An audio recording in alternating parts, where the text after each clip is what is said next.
జై శ్రీరామ్, జై హనుమాన్. నమస్కారం అందరికీ. హనుమాన్ చాలీసా సంకల్పం డే 2కి స్వాగతం. డే 1 కంప్లీట్ చేసిన తర్వాత మనలో కొంచెం ఏదన్నా చేంజ్ వచ్చిందో లేదో అయితే అబ్జర్వ్ చేసుకోండి. అంటే మనసు అనేది ప్రశాంతంగా ఉంటుంది. అలాగే పూజ చేసుకుంటే ఒక పాజిటివ్ ఫీలింగ్ అనేది మనకి ఏర్పడుతుంది. హనుమాన్ చాలీసా అనేది కేవలం చదవటం కాదు, ఇది మనలోని భయాన్ని తొలగించే ఒక శక్తి. రోజు చదవటం వల్ల మన మైండ్ అనేది చాలా స్ట్రాంగ్ అవుతుందన్నమాట. కొంతమందికి రెండవ రోజు చదవగానే స్ట్రెస్ అనేది తగ్గినట్లు ఒక ఫ్రెష్ ఫీలింగ్ అయితే వస్తుంది, మనసు ప్రశాంతంగా ఉన్నట్టు. హనుమాన్ చాలీసా చదివే వాళ్ళు ఎవరైనా నమ్మకంతో చదవండి, ఫలితం అయితే తప్పకుండా వస్తుంది. అంటే వెంటనే రాలేదు అని కాకుండా మన పని మనమైతే చేయాలి, తర్వాత హనుమంతుడే మనకి ఈ సంకల్పం అయితే నెరవేరేటట్టు చేస్తాడు. రెండవ రోజు ఎవరైనా నాలాగే మీరు కూడా ఎవరైనా ఇలా పూజ చేసుకున్నట్లయితే జై హనుమాన్ అని కామెంట్ సెక్షన్లో కామెంట్ చేయండి. వీడియో నచ్చితే లైక్ చేసి షేర్ చేసి సబ్స్క్రైబ్ చేయండి. మొదటి రోజు పూజ అయితే బాగా జరిగిందనమాట. ఇంకా రెండవ రోజు మార్నింగ్ కూడా 3:30కి అయితే లేచాను. ఇంకా ఫ్రెష్ అప్ అయ్యేసరికి 3:45 అట్లయితే అవుతుంది కదా. తర్వాత ఇంకా ముందు రోజు చేసిన పూజ పూలు అవన్నీ ఉంటాయి కదా, అవన్నీ అయితే ముందైతే తీసేసి తర్వాత మళ్ళీ మనం ఫ్రెష్గా పూలతో అయితే అలంకరించుకోవాలి. తమలపాకులు కూడా శుభ్రంగా చేసి ఇంక ఇక్కడైతే నేను గుచ్చుకుంటున్నాను. అలాగే 3 తమలపాకుల మీద శ్రీరామ అని అయితే సింధూరంతో రాశాను. సింధూరం అంటే హనుమంతుడికి ఎంత ఇష్టమో అందరికీ తెలిసిన విషయమే కదా.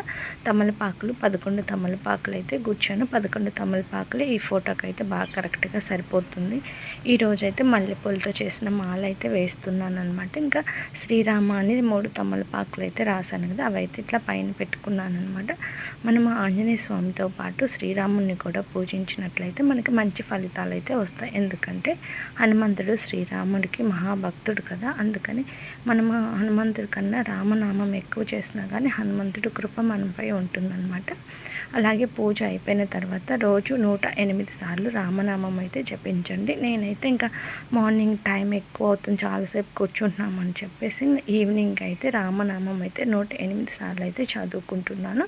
ఇంకే రోజుకి ఆ రోజు మనం పూజ చేసే ప్రమిదలు అవన్నీ అయితే నీట్గా కడిగి పెట్టుకుని, అంటే ముందు రోజు చేసిన వాటిలోనే చేయకుండా మార్నింగో లేకపోతే నైటో క్లీన్ చేసి పెట్టుకోండి. నేనైతే నైటే క్లీన్ చేసి పెట్టుకుంటున్నాను హౌస్, అలాగే ప్రమిదలు అన్నీ కూడా. ఎందుకంటే మనకి మార్నింగ్ లేచేసరికి టైం అయిపోతుంది కదా అని చెప్పేసి ఇంకా మార్నింగ్ లేచిన తర్వాత మనం కొంచెం పసుపు నీళ్ళు అయితే చల్లుకుంటే సరిపోతుంది. గంగాజలం ఉన్నట్లయితే గంగాజలం అయినా చల్లుకోవచ్చు అనమాట. నేనైతే ఇంకా పసుపు నీళ్ళు అయితే చల్లుతాను ఇల్లంతా ఒకసారి. ఇంకా తర్వాత దేవుడికి కావాల్సిన మాలలు అవన్నీ సిద్ధం చేసుకుని తర్వాత ప్రసాదం అయితే ప్రిపేర్ చేస్తాను. ఈరోజు స్వామివారికి పులిహోర అయితే ప్రసాదంగా పెట్టాను. మన దగ్గర ఏమీ లేకపోయినా కానీ అరటిపళ్ళైనా ప్రసాదంగా పెట్టవచ్చు. ఎందుకంటే ఆంజనేయ స్వామికి అరటిపళ్ళన్నా అరిటాకన్నా తమలపాకులన్నా కానీ చాలా ఇష్టము. అందుకని వీలైతే అరిటాకులు ప్రసాదం పెట్టడానికి ట్రై చేయండి. అరిటాకులు లేనప్పుడు మనం ఏమీ చేయలేము కదా.